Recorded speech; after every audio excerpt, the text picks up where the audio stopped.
La mañana siguiente a lo que, para Gaspar, había sido la noche más significativa de su vida, comenzaba con una expectación ingenua, teñida de dulzura y entusiasmo.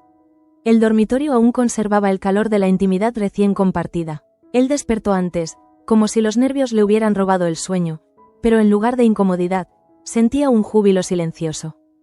Durante unos segundos, contempló a Manuela dormida, pensando, quizá con demasiada premura, en cómo aquel momento marcaba un nuevo capítulo para ambos. Se imaginaba conversaciones sobre planes a futuro, paseos por el barrio cogidos de la mano, incluso enfrentarse juntos a las críticas inevitables que vendrían por romper barreras sociales y laborales. Pero esa fantasía se desvaneció de forma brutal y silenciosa. Cuando Manuela abrió los ojos, no lo hizo con ternura ni una sonrisa serena. Al contrario, su rostro se mantuvo neutral, e incluso, por momentos, rígido. No hubo caricias, ni siquiera un buenos días que validara la conexión de la noche anterior. Solo un silencio denso, cortante, que Gaspar no supo cómo interpretar al principio. Pensó que podía tratarse de timidez, de pudor, pero la forma en que Manuela evitaba su mirada y se vestía apresurada dejaba entrever una distancia emocional mucho más profunda. Gaspar intentó aligerar la tensión con una broma, un comentario trivial sobre la ropa desordenada en el suelo. Manuela apenas reaccionó, le dio las gracias con un tono mecánico y salió del dormitorio con una prisa apenas disimulada. Él se quedó allí, en pie, sintiéndose ridículo con el corazón al borde de la garganta, sin entender nada. Y lo más doloroso fue que ni siquiera recibió una explicación. En la fábrica, los rumores apenas habían empezado a circular, pero los ojos de Fina, su amiga más cercana, captaron enseguida que algo no iba bien. Gaspar no podía ocultar esa mezcla de confusión e inquietud, mientras Manuela lo evitaba con la maestría de quien ha aprendido a camuflar sus emociones durante años. No era rechazo lo que mostraba, al menos no abiertamente, sino una frialdad que desorientaba a cualquiera. La escena íntima se convertía en una grieta peligrosa en lo que muchos pensaban que era una historia de amor consolidándose. Mientras tanto, en otro rincón de la colonia, Begoña recibía una noticia que añadía un nuevo elemento de tensión a su ya complicada relación con Gabriel. Él, más pragmático que nunca, le comunicó que su declaración en el juicio contra Diosdado había sido adelantada. La mirada de Begoña se contrajo en un gesto casi imperceptible, pero significativo. No estaba preparada, ni emocionalmente ni legalmente. Aquella noticia no solo la sacudía a nivel judicial, sino que también le recordaba lo cerca que seguía estando de un pasado que quería dejar atrás. Gabriel, en cambio, parecía observar la situación con una calma estudiada. ¿Era por frialdad, o por un exceso de cálculo emocional? Begoña no lo sabía, y eso, precisamente, era lo que más la inquietaba. Porque aunque había aprendido a leer a Andrés con una claridad dolorosa, Gabriel seguía siendo un misterio, a veces protector, otras veces distante, pero siempre presente. Don Pedro, que movía hilos en la sombra como de costumbre, no dejó pasar la oportunidad para aprovechar el momento de vulnerabilidad de Damián. Sabía que existían documentos vinculados al escándalo de Bernardo, y que Damián los guardaba con recelo. Por ello, recurrió a Pelayo, su yerno político pero cada vez más comprometido con las órdenes del patriarca Merino. Pelayo se acercó a Damián con una naturalidad ensayada, fingiendo interés en la historia familiar y en los supuestos registros que su suegro conservaba con tanto celo. Damián, astuto, percibió algo extraño en el tono de Pelayo, pero aún no tenía pruebas para acusarlo de nada. Sin embargo, aquella conversación dejó al veterano de la reina con una inquietud latente, que no tardaría en escalar. Paralelamente, Luis tuvo una revelación inesperada. En medio del caos, recordó un aroma. El perfume que Cristina había elaborado con tanto esmero para doña Ana, su madre. Aquel frasco, olvidado en un cajón, podía contener no solo un gesto de amor, sino también una fórmula lo suficientemente innovadora como para salvar el proyecto actual en la fábrica, asediado por problemas de producción y sabotajes internos. Luis lo comentó con un tono de esperanza, aún sabiendo que implicaría reabrir heridas con Cristina, quien seguía marcada por la presión constante de don Pedro y las dudas existenciales sobre su origen y su lugar en la familia. Mientras eso ocurría, Claudia se debatía entre la vergüenza y el arrepentimiento por haber faltado a la partida de dominó con Raúl. No se trataba solo de un juego, sino de una oportunidad para compartir tiempo con alguien que empezaba a importarle de forma más profunda. Raúl, por su parte, también lo percibía, pero en lugar de reprocharle, buscó formas más suaves de acercamiento. En un gesto inusualmente delicado, le ofreció llevarle unas flores silvestres que encontró cerca de la colonia, sin esperar respuesta inmediata. El gesto, aparentemente trivial, logró más de lo que las palabras hubieran podido conseguir. En otro rincón de la historia, Luz se abrió emocionalmente con Irene, contándole una verdad que nunca había dicho en voz alta.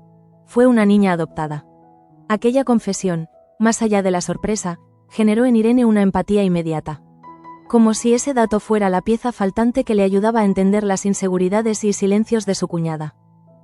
Y justo cuando todo parecía avanzar a ritmos distintos, Damián e Irene protagonizaron uno de los momentos más inusuales del día. Una comida juntos fuera del recinto habitual. Sin la presión de los muros familiares, ambos parecieron conectar por primera vez de manera sincera. Hablaron de libros, de vino, de soledad, pero lo más importante es que compartieron una pausa. Una tregua emocional en medio del vendaval de secretos, tensiones y juegos de poder que asolaban la familia. Pero a pesar de todos estos movimientos colaterales, el eje emocional del capítulo seguía girando en torno a Manuela. Lo que más desconcertaba a todos, y especialmente a Gaspar, no era tanto lo que ella decía, sino lo que no decía. Su silencio era demasiado elocuente. Su mirada evitativa hablaba de un nudo interno que ni ella misma se atrevía a desatar. Gaspar, aunque dolido, no la juzgaba. No aún, porque en su interior seguía creyendo que aquel momento de conexión física y emocional no podía haber sido unilateral.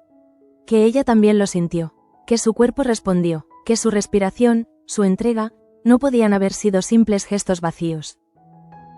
Pero las horas pasaban y Manuela no daba señales de cambio. En el comedor de los trabajadores, cuando sus miradas se cruzaron, ella apartó la vista con una rapidez que hería. Y cuando Fina le preguntó, con la suavidad de quien quiere ayudar sin invadir, si todo estaba bien, Manuela simplemente asintió con una sonrisa forzada que solo confirmaba lo contrario. La historia de amor que todos querían ver florecer se estaba marchitando antes de tiempo. O al menos eso parecía. Y así, mientras la colonia bulía con secretos, traiciones, perfumes olvidados y juicios adelantados, el alma de Manuela se convertía en un enigma que ni siquiera ella sabía cómo resolver. Mientras Gaspar intentaba continuar con su rutina diaria en la fábrica, su mente estaba presa de un solo pensamiento. ¿Qué había hecho mal? Cada gesto de Manuela era ahora motivo de análisis, cada silencio suyo se convertía en un laberinto de hipótesis sin salida. No podía sacarse de la cabeza la imagen de ella alejándose aquella mañana, ni la forma en que ni siquiera le había regalado un roce de complicidad, como si la noche anterior no hubiese ocurrido o, peor aún, como si hubiera sido un error que ella prefería olvidar. Aquel vacío emocional comenzó a convertirse en ansiedad palpable. Gaspar, que siempre había sido un trabajador aplicado, cometió varios errores durante su turno. Se olvidó de unas medidas en el lote de fabricación, confundió etiquetas, y al recibir una reprimenda suave de parte de Claudia, solo pudo asentir cabizbajo.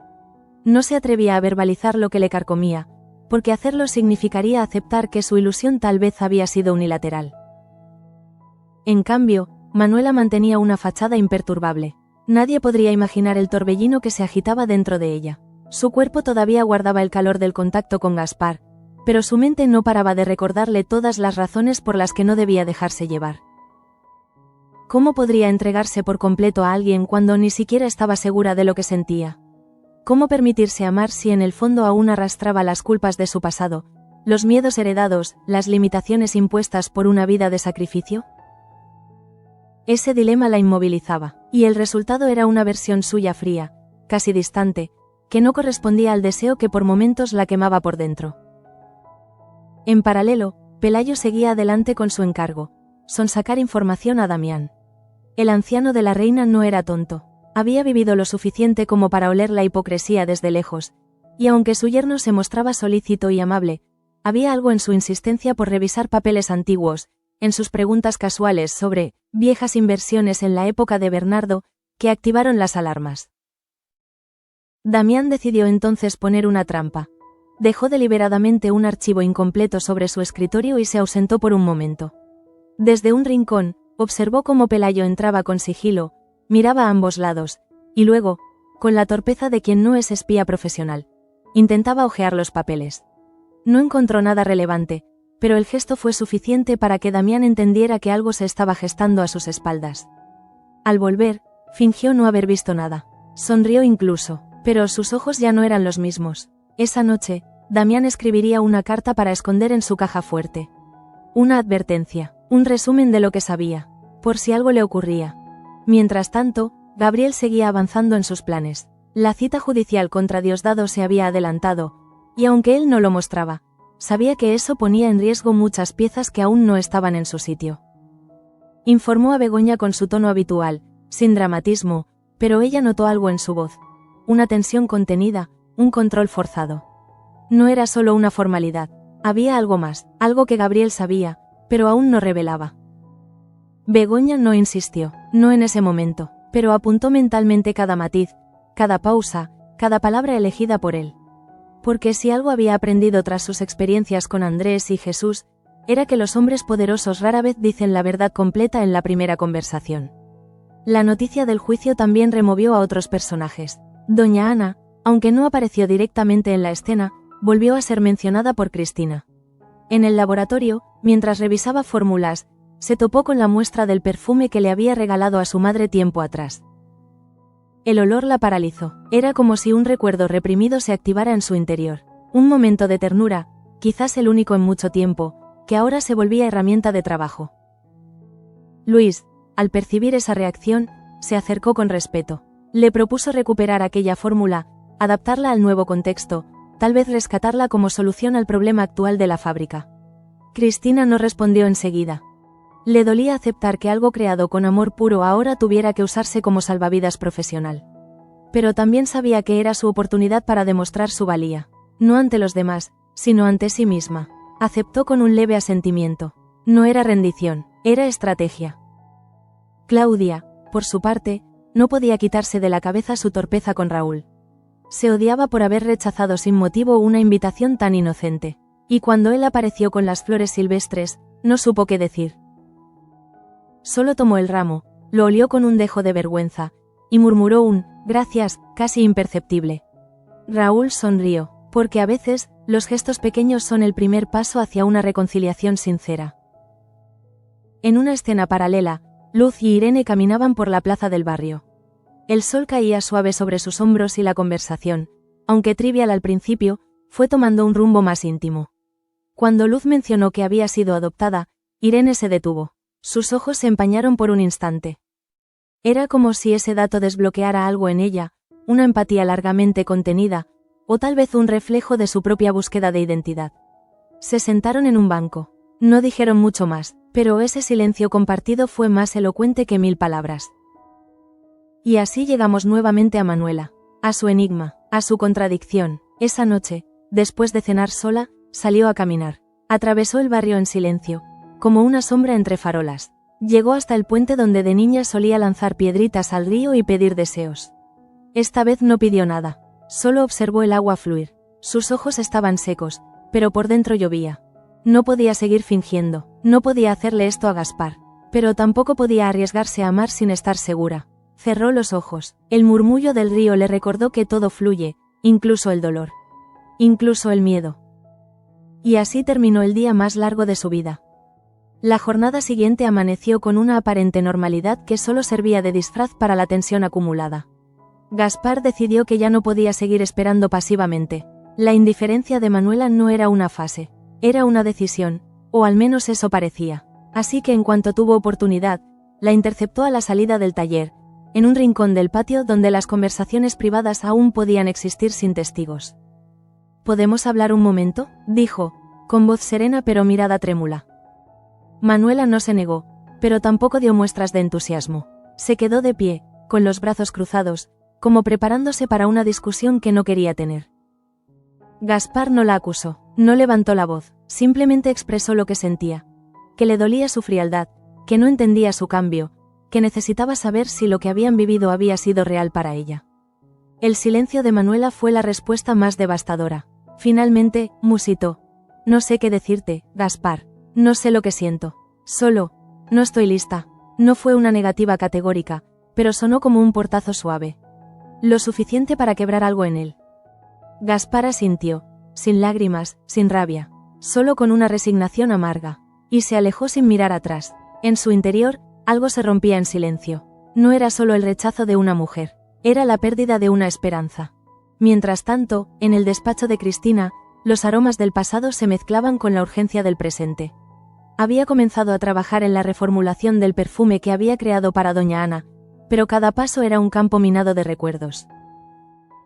La fragancia evocaba imágenes de su infancia, de una madre a la vez presente y ausente, de abrazos a medias, de palabras nunca dichas. Era como si cada nota olfativa despertara una pregunta sin respuesta. Luis, al verla ensimismada, se acercó con cautela. No era un gesto de control, sino de apoyo genuino. Le ofreció ayuda técnica, pero sobre todo, le ofreció compañía en el silencio. Cristina aceptó, y por primera vez en días, sonrió con sinceridad, porque aunque el perfume aún no estaba listo, había algo en esa colaboración que sí lo estaba. Una reconciliación posible con su historia. No con su madre, quizás, pero sí con la parte de sí misma que aún buscaba sentido en medio del caos. Don Pedro, enterado de los avances en el laboratorio, no tardó en mostrar interés. Aunque no se inmiscuía directamente, sus preguntas veladas y sus miradas prolongadas dejaban claro que estaba calculando cómo aprovechar la situación a su favor. Para él, todo era moneda de cambio, incluso el talento de una hija. Mientras tanto, Damián activaba sus propias defensas.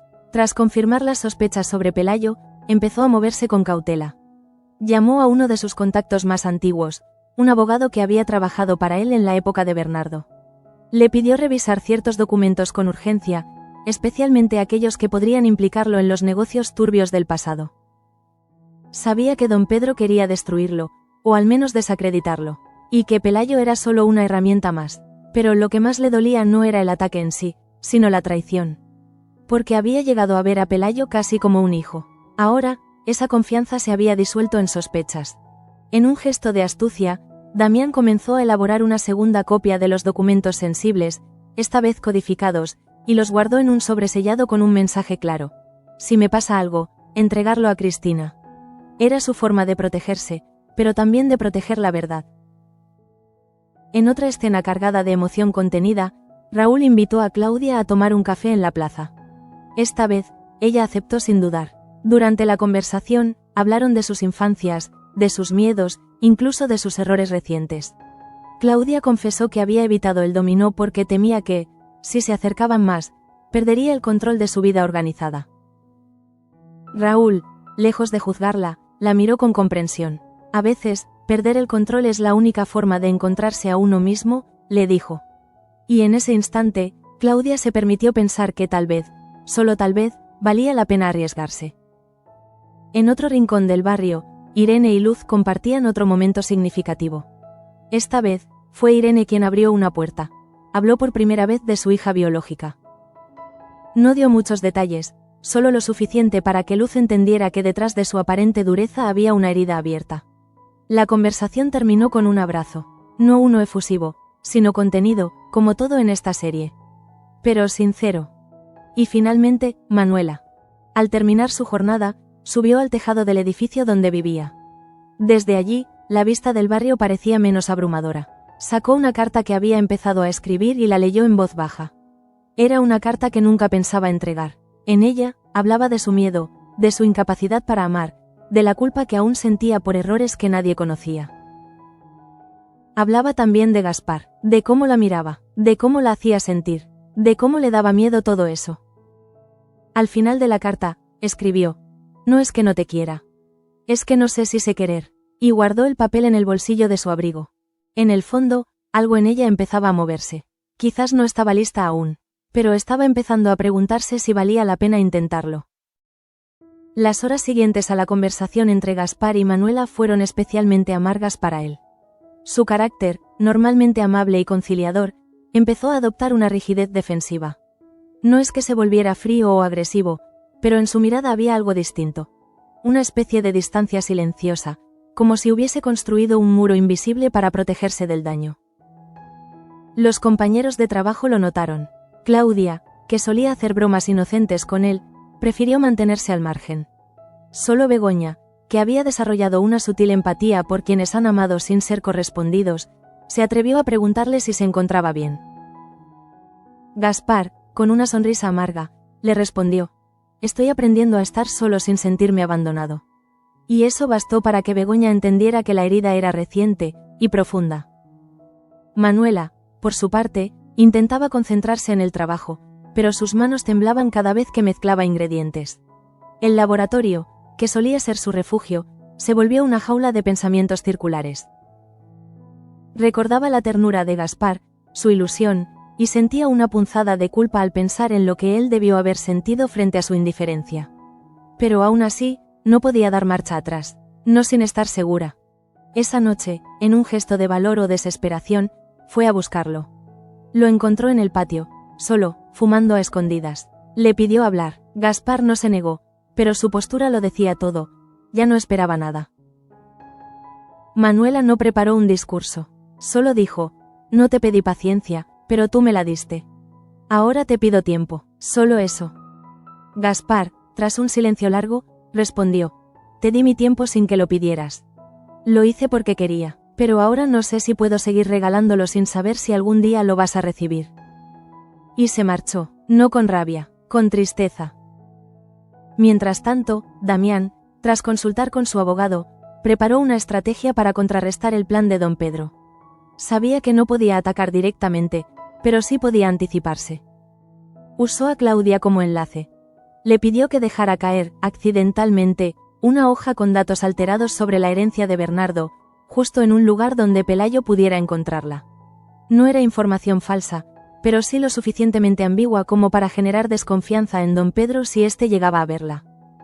Claudia aceptó la tarea, sin saber que ese simple gesto encendería una mecha inesperada. Porque Pelayo, al encontrar el documento, no fue directamente con don Pedro. Lo comentó primero con su esposa, Marta, quien estaba en una etapa especialmente sensible por temas familiares. Marta, al leer el contenido, creyó que su padre había ocultado propiedades fuera del país. Esa idea la trastornó con acento agudo. Confrontó a Damián en plena cena familiar, acusándolo de traición y codicia. Damián, desconcertado, se dio cuenta demasiado tarde de que su trampa había alcanzado a los suyos. Y en lugar de calmar el fuego, Marta lo avivó corriendo a contarle a don Pedro. El patriarca sonrió. No necesitaba pruebas sólidas, le bastaba una grieta en la confianza familiar para comenzar a dividir. Sabía que, si enfrentaba a Marta contra Damián, tendría una aliada interna perfecta. En medio de esta tormenta, Cristina dio un giro inesperado. Al analizar la fragancia que había recreado para Ana, se le ocurrió una variante. Un matiz cítrico añadido a la base floral que no solo intensificaba el aroma, sino que le daba una firma más moderna. Era un riesgo, porque implicaba modificar algo emocionalmente sagrado. Pero decidió hacerlo, no por rebeldía, sino porque por primera vez quería que su obra tuviera su huella, no la de su madre. Luis, al probar la nueva versión, quedó en silencio, no por disgusto, sino porque comprendió la valentía del acto. «Ahora es tuyo», le dijo. Cristina sonrió, y por primera vez, creyó que podía liberarse de la sombra materna. Mientras eso ocurría, Claudia volvía a cometer un error sin querer. Pensando que Raúl apreciaría una sorpresa, le envió un paquete con recuerdos antiguos de su infancia. Fotos, un cuaderno de caligrafía, incluso una bufanda que su abuela le había tejido. Pero al abrirlo, Raúl sintió que su intimidad había sido invadida. La confrontó con delicadeza, pero firmeza. «Te agradezco la intención, pero hay cosas que aún no quiero compartir». Claudia, herida en su orgullo, se encerró en sí misma. No sabía cómo acertar, y empezaba a pensar que, tal vez, ella era el problema. En el último tramo de este capítulo, Manuela volvió a escribir. Esta vez, no una carta, sino una receta, una fórmula de perfume, simple pero intensa, con notas de tierra húmeda, jengibre y lavanda, algo que recordaba a Gaspar, pero que también hablaba de ella, de su necesidad de pisar firme, de su deseo de limpiar heridas, de su esperanza de encontrar calma. No sabía si algún día se la daría, pero al menos, esta vez, había elegido crear en lugar de huir. Y al cerrar su cuaderno, por primera vez en días, durmió sin pesadillas. El día amaneció con un viento más frío de lo habitual, como si el ambiente anticipara los movimientos que estaban por agitar las entrañas de la colonia. Don Pedro, tras recibir la versión alterada del documento por boca de Marta, no perdió tiempo. Convocó a una reunión con Damián bajo el pretexto de revisar juntos el balance anual, pero en realidad, el propósito era muy distinto. Cuando ambos se sentaron frente a frente, el silencio fue más elocuente que cualquier saludo. Don Pedro dejó caer el supuesto documento encima de la mesa con teatralidad medida. «Nos hemos olvidado de mencionar algunas propiedades en Suiza, Damián», dijo con voz grave, cargada de una ironía apenas contenida. Damián no parpadeó, observó el papel sin tocarlo, y con serenidad respondió: «Ese documento es una trampa. Una que no puse yo». El duelo estaba servido. Don Pedro, con una sonrisa gélida, lo instó a explicarse ante Marta. Ella estaba escuchando desde la puerta entreabierta. Al ver a su padre dudar por primera vez, sintió que el mundo se tambaleaba bajo sus pies. Fue entonces cuando Damián decidió, por fin, hablar con claridad. No para defenderse, sino para romper el silencio que había protegido a muchos durante demasiado tiempo. Contó parte de la verdad, que durante años, Bernardo había manejado fondos fuera del país con conocimiento del consejo directivo. Que él había intentado limpiar los libros sin comprometer a nadie, especialmente a su familia. Y que alguien, miró a don Pedro con frialdad, había empezado a remover el pasado no por justicia, sino por venganza. Marta salió corriendo, no porque dudara de su padre, sino porque necesitaba pensar, y pensar, en la colonia, era cada vez más difícil. Mientras tanto, en el laboratorio, Cristina convocó a una pequeña presentación privada. Invitó a Luis, a Claudia y, sorpresivamente, también a Manuela. En el centro de la mesa, colocó 2 frascos. Uno era la fórmula original del perfume para Ana, el otro, su versión renovada. Sin dar explicaciones, pidió que los olieran. Luis fue el primero en notar la diferencia. «Este huele a libertad», dijo sobre el nuevo. Manuela, en cambio, percibió otra cosa. «Este huele a duelo». Pero no uno triste, sino uno necesario. Cristina asintió. «He decidido proponer esta versión como la nueva línea aniversario», dijo sin titubear. Todos se sorprendieron. La propuesta no era solo arriesgada desde el punto de vista comercial, sino emocionalmente peligrosa. Significaba cerrar simbólicamente el capítulo Ana de la Reina, y abrir el de Cristina como creadora plena. «¿Y qué dirá doña Ana?», preguntó Claudia, cauta. «Que por fin me parezco a ella. O que por fin no me parezco en nada», respondió Cristina, sin apartar la vista del frasco. La noticia llegó a oídos de don Pedro en cuestión de horas. Intentó oponerse, pero la junta creativa, presionada discretamente por Luis y Damián, decidió respaldar la iniciativa. Por primera vez, Cristina tenía el respaldo formal de la empresa. Y don Pedro, una derrota. Gabriel, al enterarse de todo, sintió que el tablero estaba cambiando. Aunque no se pronunció públicamente, decidió tomar una precaución adicional. Comenzó a recabar información sobre Pelayo, sus movimientos, sus vínculos con don Pedro. Sospechaba que la batalla aún no había terminado, y que el próximo golpe no vendría de frente. Fue Begoña quien tejió el último hilo de este episodio. Al cruzarse con Manuela en la entrada de la colonia, la detuvo sin preámbulos.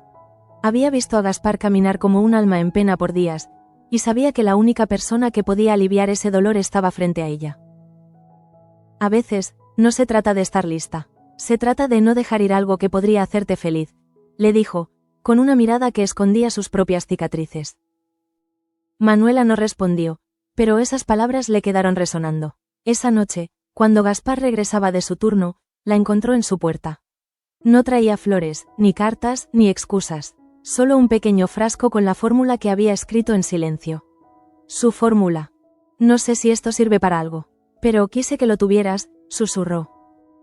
Gaspar tomó el frasco con delicadeza.